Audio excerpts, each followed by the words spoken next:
Turns out it was way worse than I expected. This is the day I've been dreading the most.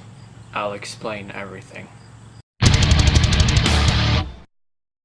So as I stated in the previous video, we were at the track and I was hearing this really funky noise after I got off the track, and it was just not a good day for us. Alex went to the hospital, and even worse, my bike is like screwed. Like it is.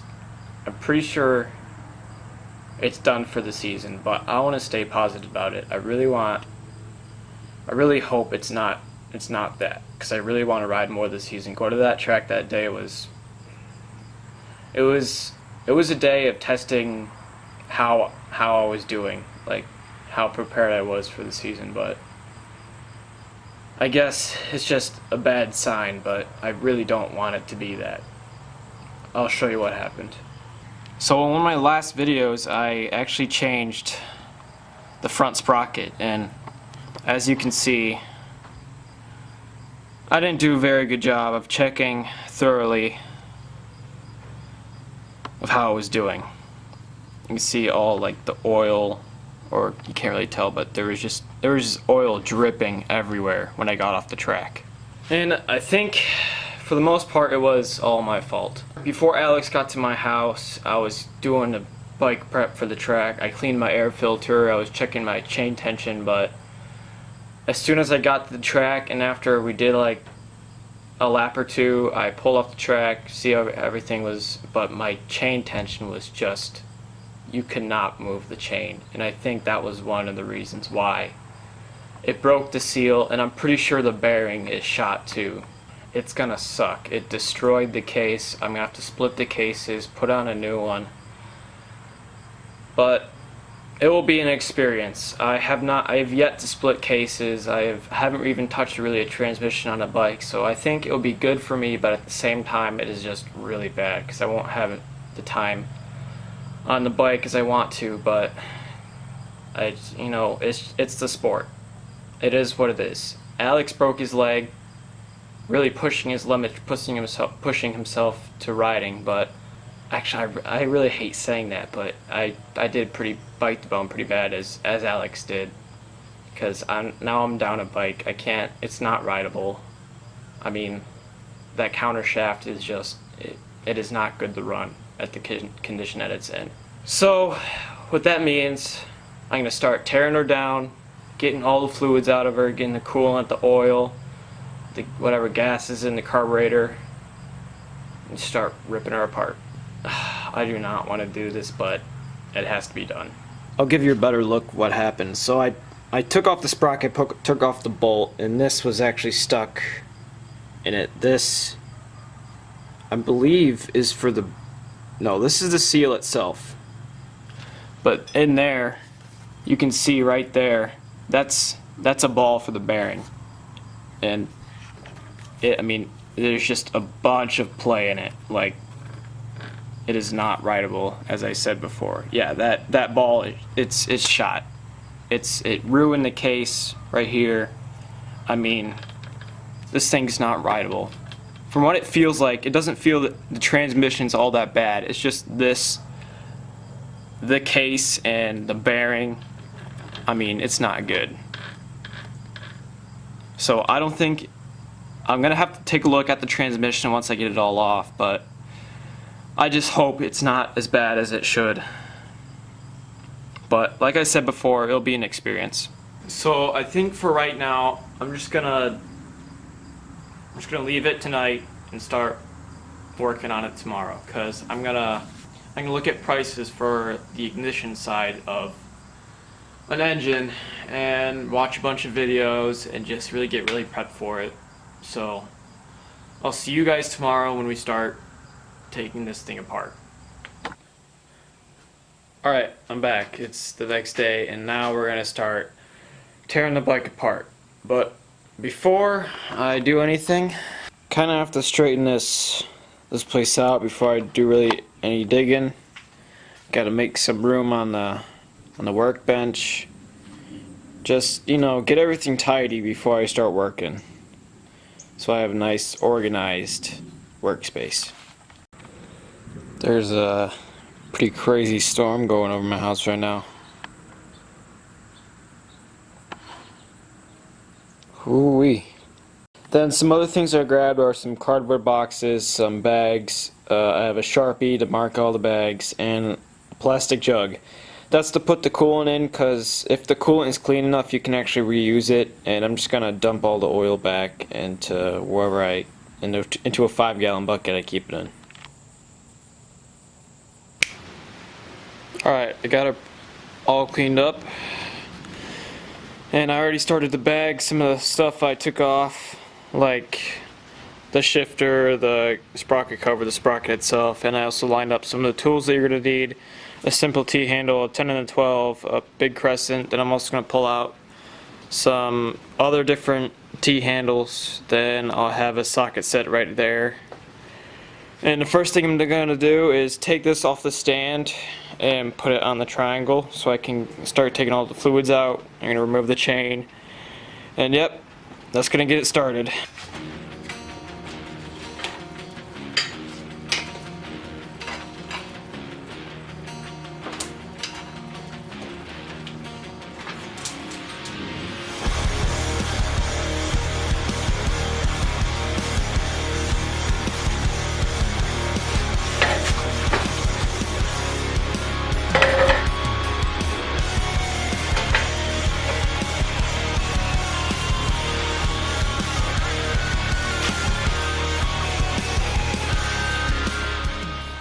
So to drain the coolant, there's just one bolt that has a copper washer on it, and you just kind of loosen it up.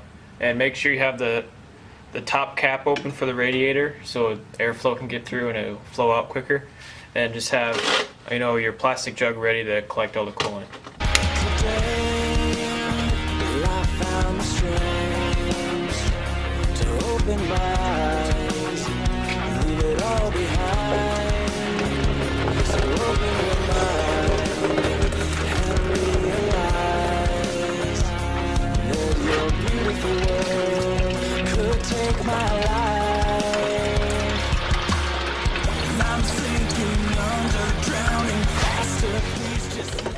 May end up spilling some, but that is what it is. As long as you got the majority of it, then you're okay. And I just put the bolt back in, and you'll end up taking it out later.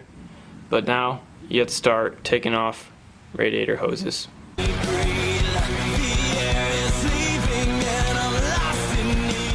I'm actually going to start taking all the plastics off to make it a lot more easier to start disassembling.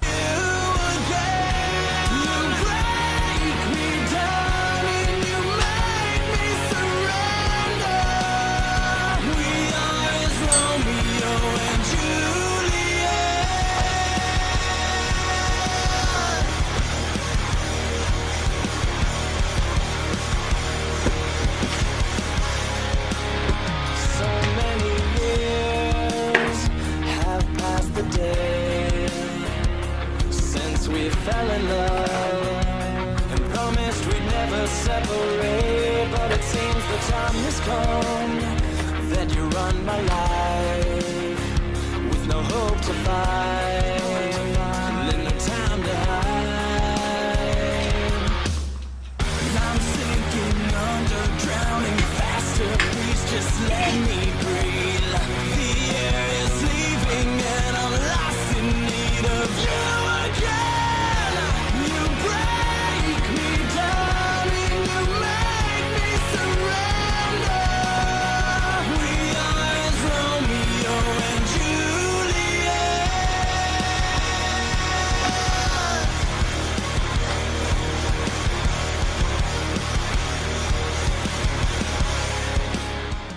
So kind of working my way down, I'm going to take off the gas tank, then the exhaust, the kickstarter, then eventually the whole subframe. To a code we all swore, for this life we have chosen. We're soldiers to a common war we fight, to this passion of love we may fail and die.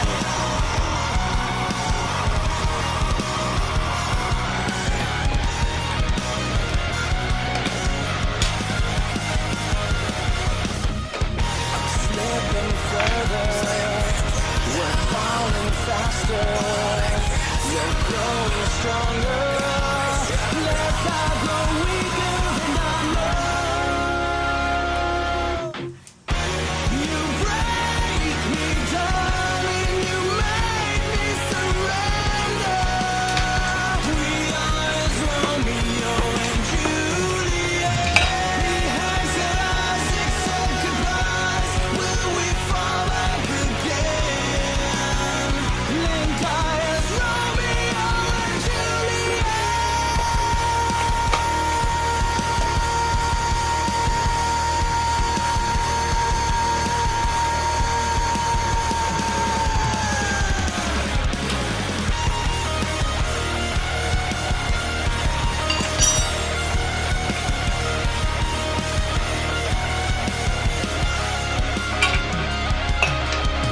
Now that we got all that apart, we're going to start taking things off, like the clutch, the rest of the radiator hoses, and the rear brake, then the rear shock, the radiators.